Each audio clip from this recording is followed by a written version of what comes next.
isso aí tem um contexto, certo? Eu vejo, às vezes, uma necessidade, e eu entendo a razão disso, das pessoas procurarem modelos de virtude no passado, tá? Para gerações atuais.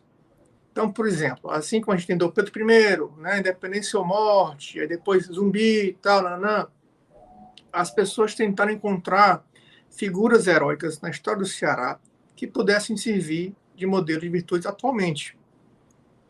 Então, criou-se isso é um problema, porque criou-se uma versão de que a esposa legítima de Napoleão, que se chamava Simoa, ela teria sido uma líder, né, contra a abolição, inclusive tinha levado gente para fazer protesto durante a greve do Porto e tal. E isso, infelizmente, não é verdade. Tá? Aquela história assim, você cria um mito, e eu não estou falando que isso aqui é algo que tem sido repetido durante gerações. Não, isso é o que inventaram agora 3, 4 anos, talvez no máximo. Não é? E eu sempre reclamo, falei, olha, a gente não precisa criar heróis. Se você quer criar heróis, você basta fazer uma pesquisa cuidadosa que você vai encontrar pessoas interessantíssimas. Então, o que aconteceu? Eu fui pesquisando e descobri que primeiro que Napoleão tinha se separado da Simoa anos antes do movimento abolicionista. E a Simoa, que é uma figura que foi completamente ignorada, encontrei, inclusive, há poucas semanas, o registro de óbito dela. Né? Porque o que eu tento fazer? Eu tento explicar, pessoal, o que eu tento fazer aqui? Eu tento recriar a vida das pessoas, indivíduos. Então, eu vou atrás do registro de batismo, casamento e óbito. Em seguida, eu vou atrás de notícias de jornal sobre a pessoa. Depois disso, eu vou atrás de informações nos cartórios sobre essas pessoas. E aí eu procuro outros documentos, outras fontes de documentos possíveis que possam ajudar a recriar, como, por exemplo, algo que ainda é largamente ignorado pelos historiadores quanto a questões, digamos, de escravidão, são os documentos da Guarda Nacional. Eu consegui entender, por exemplo, qual era a profissão e a renda dos ex-escravos lendo os documentos da Guarda Nacional. Que aí eu consegui entender, peraí, o Napoleão ganhava tanto por ano, e um jangadeiro ganhava X, e um coronel, ou seja, o coronel, vocês sabem que o coronel é como se fosse o topo, né, elite, né, no Nordeste, né, em termos políticos, sociais e econômicos, ganhava tanto também, então eu consegui comparar. Porque como esses grupos subalternos, como a gente chama hoje em dia, né, essas pessoas, digamos, camadas mais pobres, dificilmente você vai encontrar documentos pessoais deles que sobreviveram, como cartas, diários e tudo mais. A única forma de você recriar a vida dessas pessoas é dessa maneira. Eu, por exemplo, utilizei um censo, um recenseamento, como chamavam, né, de 1887, para entender onde é que os abolicionistas viviam e com quem eles moravam. Com quem eles moravam. Né? Aí encontrei, por exemplo, um ex-escravo morando com uma prostituta. Olha só, interessante, né?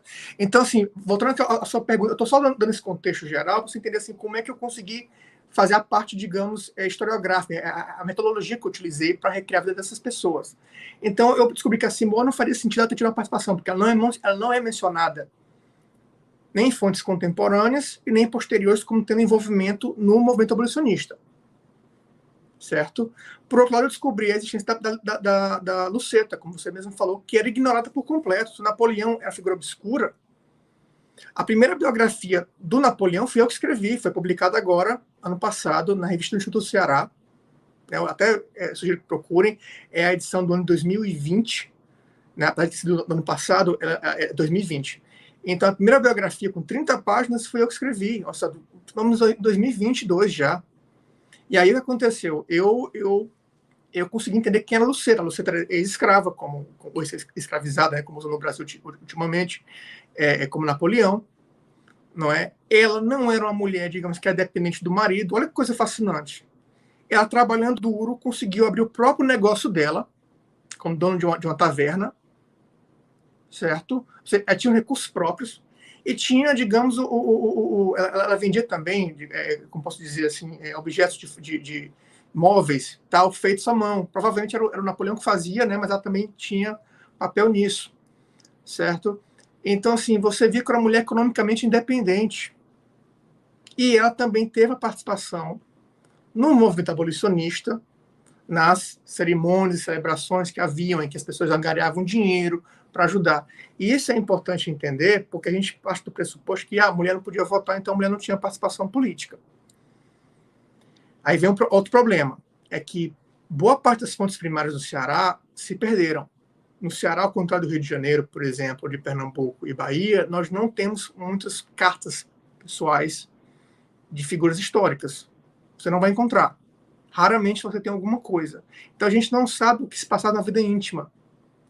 Então, por exemplo, essa documentação que eu utilizei para poder resgatar a vida do Napoleão e de outros escravos e ex-escravizados, certo? São documentos que são úteis, mas que só olhavam para os homens. Só registravam os homens, mas não as mulheres. Raramente as mulheres. Eu tenho uma carta, por exemplo, de um antepassado meu, que era do Ceará, que é de 1880.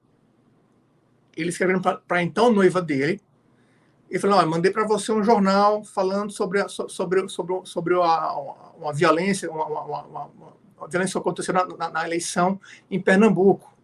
E ela leu e respondeu na carta seguinte a opinião dela sobre o que aconteceu.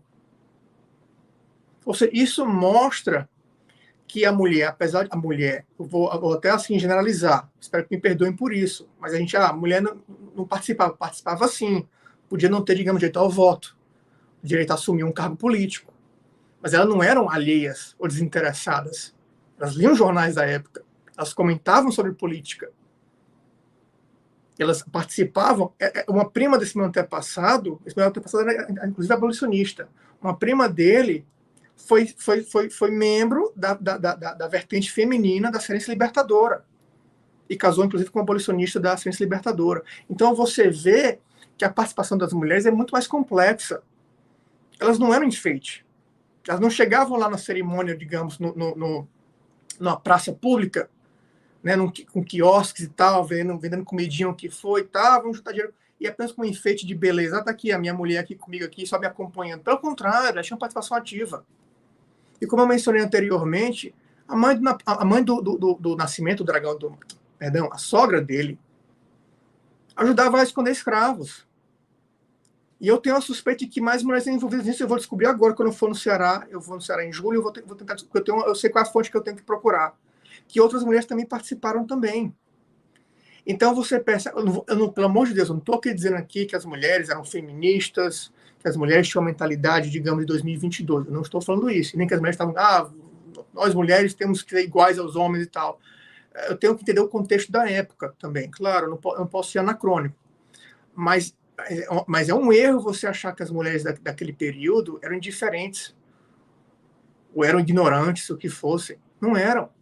Elas são importantes. Eu vou lhe falar uma coisa, viu? Eu falo isso para a mulher nordestina. Quem tem mãe ou avó nordestina sabe da força que elas têm, do impacto que elas têm na formação dos filhos e dos netos. Então, certamente, elas tiveram um papel que é muito mais importante do que a gente imagina.